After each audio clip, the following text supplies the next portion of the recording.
MDMA ഒരു കാലത്തെ ഒരു മയക്കുമരുന്നിൻ്റെ കഥ ഞാൻ പറയാം. ഒരു 10-15 വർഷത്തിന് മുമ്പ് എൻ്റെ അടുത്ത് ഒരു 6-ാം ക്ലാസ്സിൽ പഠിക്കുന്ന കുട്ടി, 11-ാം ക്ലാസ്സിൽ പഠിക്കുന്ന കുട്ടി, 12-ാം ക്ലാസ്സിൽ പഠിക്കുന്ന കുട്ടി, അങ്ങനെ 3 പ്രായത്തിലുള്ള കുട്ടികളെ എൻ്റെ അടുത്ത് കൊണ്ടു. ഞങ്ങൾ ഉണർവെന്ന് പറഞ്ഞ് ജില്ലാ പഞ്ചായത്തിൽ, ഇവിടെ പട്ടം ജില്ലാ പഞ്ചായത്തിൽ ഒരു പ്രോജക്റ്റ് നടത്തുന്നുണ്ടായിരുന്നു. അഡോളസൻസ് സ്കൂളിൻ്റെ അടുത്ത പ്രോഗ്രാംസ്. 2005 തൊട്ട് 2015 വരെ പ്രോജക്റ്റ് നടക്കുകയുണ്ടായി.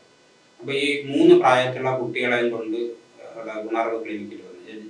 എല്ലാ ചൊവ്വാഴ്ചയും ഒരു ഉണർവ് ക്ലിനിക്ക് നടക്കുന്നുണ്ട്. അധ്യാപകരെ പരിശീലിപ്പിച്ച് അധ്യാപകരെ സ്കൂൾ തലത്തിൽ പ്രൈമറി കൗൺസിലറായിട്ട് ആക്ട് ചെയ്തിട്ട് അവർ കണ്ടെത്തുന്ന കുട്ടികൾ അവർ പ്രൈമറി ഇൻ്റർവെൻഷൻ നടത്തിയിട്ട് കഴിയാത്തതാണ് ഉണർവ് ക്ലിനിക്കിലേക്ക് വരുന്നത്.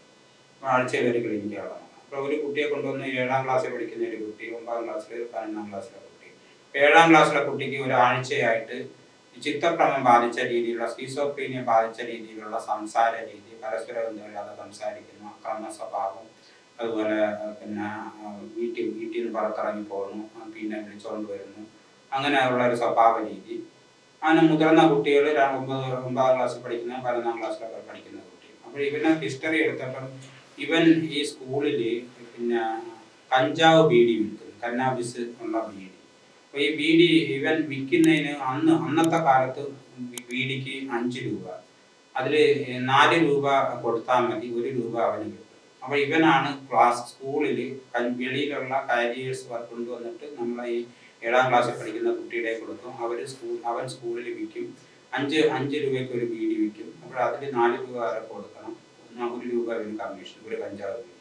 അപ്പോൾ ഇവനിങ്ങനെ വിറ്റുകൊണ്ടിരുന്നപ്പം ഇവൻ സീനിയേഴ്സിൻ്റെ സ്വാധീനത്തിൽ പെട്ടിട്ട് ഇവൻ ഈ കന്നാബീസ് സ്വയം ഉപയോഗിക്കാൻ തുടങ്ങി, ബീഡി വലിക്കാൻ തുടങ്ങി. അങ്ങനെ 3-4 ദിവസം ഇവൻ കന്നാബീസ് ബീഡി, ഒരാഴ്ചയോളത്തോളം കന്നാബീസ് ബീഡി വലിച്ചു കഴിഞ്ഞപ്പോഴത്തേക്ക് ഇവന് ഈ സൈക്കോട്ടിക് സിംറ്റംസ് ഡെവലപ്പ് ചെയ്യാൻ തുടങ്ങി. കന്നാബീസ് ഇൻഡ്യൂസ്ഡ് സൈക്കോസിസ് എന്ന ഒരു എൻറ്റിറ്റിയാണ്. അങ്ങനത്തെ കന്നാബീസ് ഇൻഡ്യൂസ്ഡ് സൈക്കോസിസ്. അപ്പോൾ ഇത് MDMAക്ക് മുമ്പുള്ള ഒരു കാലമാണ്. MDMA ഉപയോഗിക്കുന്നതിന് മുമ്പുള്ള വരുന്നതിന് മുമ്പുള്ള ഒരു കാലത്തെ കേസ് ഹിസ്റ്ററിയാണ്. അപ്പോൾ MDMAയുടെ പിന്നെ അവതാരത്തോടു കൂടി, MDMAയുടെ വരവോടുകൂടി ഇത് വലിയ തോതിൽ MDMAയുടെ ഗുണഗണങ്ങൾ സംസാരിച്ച് തന്നെ കുട്ടികൾ അതിൻ്റെ പിന്നെ ആസക്തിയിലേക്ക് പോകുന്ന, അട്രാക്റ്റഡായി പോകുന്ന ഒരു അവസ്ഥ തന്നെ വലിയ തോതിലുള്ള ക്യാമ്പയിനുകൾ നടന്നപ്പോൾ ഉണ്ടായെന്നുള്ള ഒരു വിമർശനം പൊതുവായിട്ട് സമൂഹത്തിൽ നിലനിൽക്കുന്നുണ്ട്. എന്തായാലും ഇതിൻ്റെയും കൂടെ വരവോടുകൂടി, അതുപോലെ ഫാമിലി തലത്തിലുള്ള ഈ തകർന്ന കുടുംബാന്തരീക്ഷങ്ങൾ, ഇത്തരത്തിലുള്ള മയക്കുമരുന്നിലേക്ക് പോകുന്ന 2 തരം ഫാമിലികളെ നമുക്ക് കാണാൻ സാധിക്കും. ഒന്ന് ഞാൻ നേരത്തെ സൂചിപ്പിച്ച ഈ ഡിസ്റപ്റ്റഡ് ഫാമിലി എൻവയറൺമെൻറ്റ് എന്ന് പറയുന്നത് ഒരു ഘട്ടം, പുവർ സോഷ്യോ എക്കണോമിക് ഗ്രൂപ്പിലുള്ള കുട്ടികൾ അട്രാക്റ്റഡായി വരുന്ന ഒരു സാഹചര്യം. പിന്നെ രണ്ടാമത്തെ ഒരു സാഹചര്യം എന്ന് പറഞ്ഞു കഴിഞ്ഞാൽ റിലേറ്റീവ്ലി മിഡിൽ ക്ലാസ് ആയിട്ടുള്ള കുട്ടികൾ അധ്യാപകരായിരിക്കും, അല്ലെങ്കിൽ മറ്റു തരത്തിലുള്ള ഉദ്യോഗസ്ഥരായിരിക്കും, പിന്നെ ഉയർന്ന പ്രൈവറ്റ് കമ്പനി ജോലിയുള്ളവരായിരിക്കും. അവരുടെ വീട്ടിലെ കുട്ടികൾ ഈ പഠനത്തിൽ മാത്രമായിട്ട് കേന്ദ്രീകരിപ്പിച്ച് മറ്റു തരത്തിലുള്ള കാര്യങ്ങളിലേക്കൊന്നും പോകാതെ കേവലം പഠനത്തിൽ മാത്രമായി കേന്ദ്രീകരിപ്പിച്ച് നിർത്തുന്ന ഒരു സമീപന രീതി മധ്യവർഗത്തിൽ നിലനിൽക്കുന്നുണ്ട്.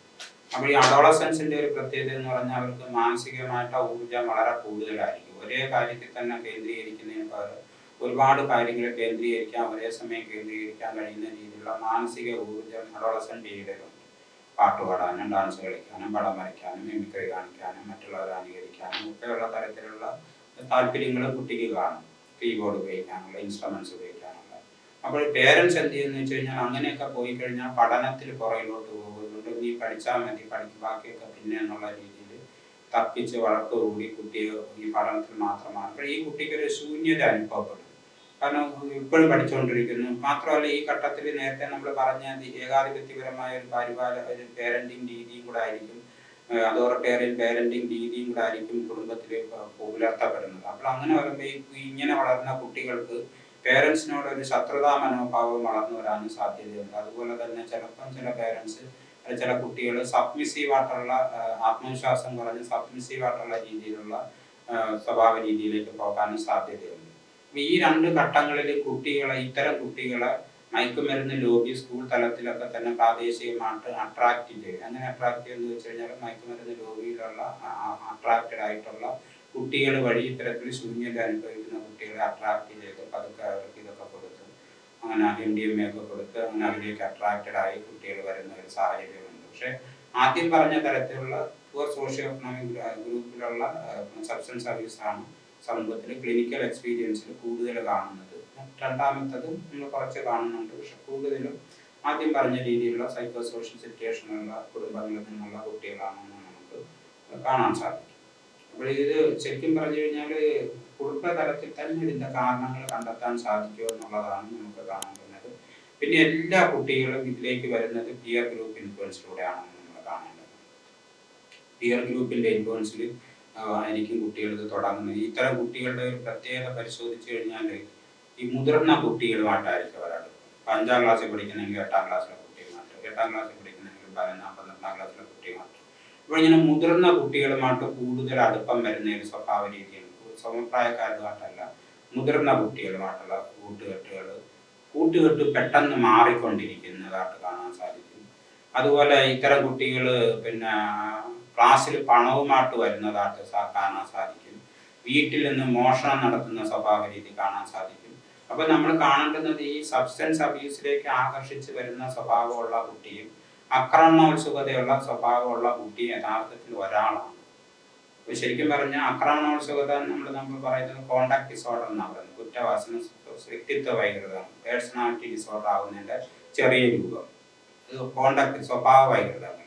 ഇപ്പോൾ സ്വഭാവ വൈകൃതങ്ങളുള്ള കുട്ടികളുടെ ഒരു പ്രത്യേകത എന്ന് പറഞ്ഞാൽ ആക്രമണം, നശിപ്പിക്കൽ, കള്ളം പറയൽ, മോഷണം നടത്തൽ, ഇതുപോലെയൊക്കെയുള്ള സ്വഭാവ രീതിയുള്ള കുട്ടികൾ തന്നെ ആണ് ഇതിൽ ഈ പറഞ്ഞ മദ്യമയക്കുമരത്തിലേക്ക് അട്രാക്റ്റഡ് ആയിട്ട് പോകുന്നത്. അപ്പോൾ ഒന്നിനെ പിന്നെ കൂട്ടും.